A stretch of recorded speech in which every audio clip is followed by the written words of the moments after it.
Right now, New Fortress Energy is trading at exactly $1.10. That is a decline of 36 cents, representing a massive 25% drop in a single trading session. To put that into perspective, a quarter of this company's remaining market value has evaporated since the opening bell, continuing a downward spiral that has left long-term investors staring at a chart that looks less like a correction and more like a collapse. If you are looking at this stock ticker on your screen, you are witnessing one of the most brutal repricing events in the energy sector this year, and it is crucial to understand that this is not standard market volatility. This is a distress signal. The expectation for New Fortress Energy has always been one of aggressive growth and infrastructure dominance. The narrative pitched to investors was that this company would be the nimble, fast-moving alternative to the slow giants of the industry, bringing liquefied natural gas to markets that desperately needed it with speed and efficiency. Investors expected a growth story that could bridge the gap between traditional energy needs and modern infrastructure demands. The reality, however, is starkly different and far more dangerous. The reality is that we are watching a company grappling with an existential liquidity crisis, where the conversation has shifted from growth multiples to bankruptcy risks and debt restructuring. The 25% drop you're seeing today is the market waking up to the possibility that the equity in this company could face a total wipeout if a resolution isn't found immediately. When you look at a move of this magnitude, you have to understand the mechanics behind the sell-off. This isn't just retail traders on the Robinhood app hitting the sell button because they are panicked. This volume represents institutional capitulation. Major funds and asset managers often have strict mandates preventing them from holding stocks that trade below certain price thresholds or companies that have issued going concern warnings, which New Fortress Energy effectively flagged. When a company admits that it may not have the cash to pay its obligations over the next 12 months, it triggers automatic sell orders across the financial ecosystem. Whether it's a portfolio manager running a Fidelity mutual fund or an automated algorithm in a Schwab Intelligent Portfolios strategy, the risk models scream exit. The selling pressure becomes mechanical and relentless because the investment thesis has fundamentally broken. Unlike Tesla stock or Apple stock, where a dip is often seen as a buying opportunity based on strong underlying cash flows, a drop in a distressed asset like this is often a race to the exit before the doors close permanently. Let's look closer at the specific catalyst driving this fear. The company has disclosed that it is in active negotiations with its lenders to restructure its debt. When you hear the words out-of-court restructuring combined with potential bankruptcy filing, it is the financial equivalent of a fire alarm. The company is essentially telling you that its current capital structure is unsustainable. They have massive debt maturities looming, and they do not have the liquidity, the hard cash, to meet those obligations under the current terms.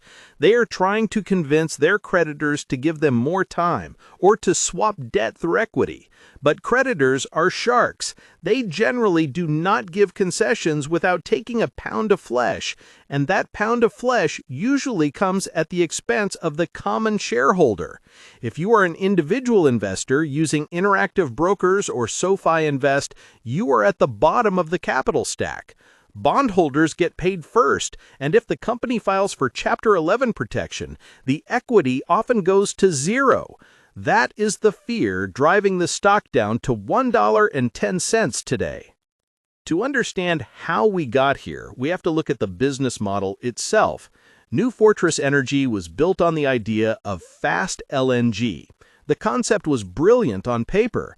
Instead of taking a decade to build massive onshore liquefaction terminals, they would build modular, offshore units that could be deployed quickly to meet global demand. It was supposed to be the Uber of natural gas, asset-light, quick, and responsive. But the energy infrastructure business is capital-intensive and unforgiving. Delays in projects, specifically their fast LNG units, like the one in Altamira, Mexico, meant that the cash flow they projected simply didn't arrive on time. Meanwhile, the debt they took on to build these projects stayed on the balance sheet, accruing interest. It's a classic case of a mismatch between expensive liabilities and delayed assets. When interest rates were near zero, companies could get away with this high-wire act. In a world where rates are higher, the cost of carrying that debt becomes crushing. If you compare this to the broader market, the contrast is jarring. You have NVIDIA stock hitting all-time highs on the promise of future AI demand, flush with cash, and zero liquidity concerns. Then you have New Fortress Energy, which deals in a physical commodity that the world actually needs, natural gas, yet it cannot make the math work. This disconnect highlights a critical lesson for anyone interested in online investing. You can have a great macro thesis, the world needs energy, but if the specific company you pick has a bad balance sheet, the macro thesis won't save you. The market is punishing NFE not because the demand for gas has disappeared, but because the company ran out of runway. There's also a psychological element at play here that traps many retail investors. When a stock that used to trade at much higher levels falls to $1, it triggers a bargain hunting instinct. You might see chatter on Robinhood crypto forums or Webull message boards where people speculate that it has to bounce. They calculate that if it just goes back to $2, they double their money. This is known as the gambler's ruin in distressed stocks. The stock is not cheap because it's undervalued. It's cheap because the market is pricing in a high probability of insolvency. Professional distressed debt investors, the kind that operate through interactive brokers' trading terminals with access to bond pricing, are looking at the company's bonds. When bonds trade at pennies on the dollar, the bond market is signaling that they don't even expect to get their principal back, let alone leave anything for the stock owners. We need to talk about the operational footprint because it's actually quite impressive, which adds to the tragedy of the situation. New Fortress operates in places like Puerto Rico, Jamaica, and Brazil. They provide critical energy infrastructure. In Puerto Rico, for example, they are a key supplier of natural gas to power plants. This isn't a vaporware company. They have real ships, real terminals, and real contracts. But they also have real regulatory headaches. They have faced challenges with permits and pushback from local governments. When you operate in multiple jurisdictions, you face political risk. A delay in a permit in Mexico or a regulatory hurdle in the U.S. translates directly to cash burn.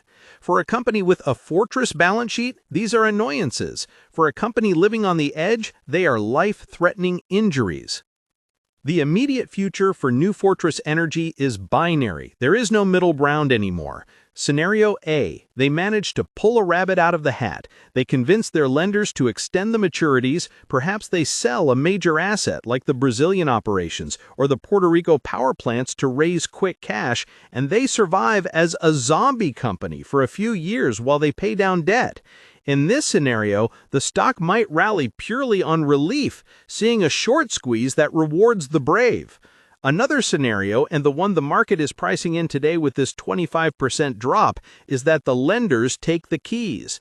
If restructuring fails, they file for protection. In that case, the debt holders become the new owners of the company's assets, and the current shares are canceled. That is the brutal efficiency of capitalism. The assets, the terminals, the ships will continue to operate because the world needs the gas, but the current shareholders will cease to own them. It is fascinating to watch the divergence in how different platforms and investor classes handle this. On Fidelity, you might see Fidelity Wealth Management clients who held this stock as a small part of a diversified energy portfolio, simply selling it to harvest the tax loss. For them, it's a write-off. On the other hand, you have high-risk traders on SoFi active investing platforms trying to scalp pennies on the volatility. The volume we're seeing today, millions of shares changing hands, is a war between those giving up and those betting on a miracle. It is the financial equivalent of a gladiator match, and right now, the bears are winning decisively. I want you to pause for a second and think about your own portfolio. Comment below how many shares of New Fortress Energy you currently hold, or if you are staying far away from this falling knife. Are you one of the brave souls buying at $1.10, or did you sell weeks ago? I really want to see the sentiment in the comment section because usually, when the sentiment is this universally negative, it marks a capitulation point. Although in bankruptcy cases, the negativity is often justified. Let's expand on the fast LNG technology, because it was the core promise. The idea was to convert jackup rigs, the kind used for offshore drilling, into liquefaction plants. It's a brilliant engineering concept. It avoids the not-in-my-backyard issues of building on land, and it is mobile. If a market dries up, you move the rig. But innovation is expensive. The cost overruns on these units were significant.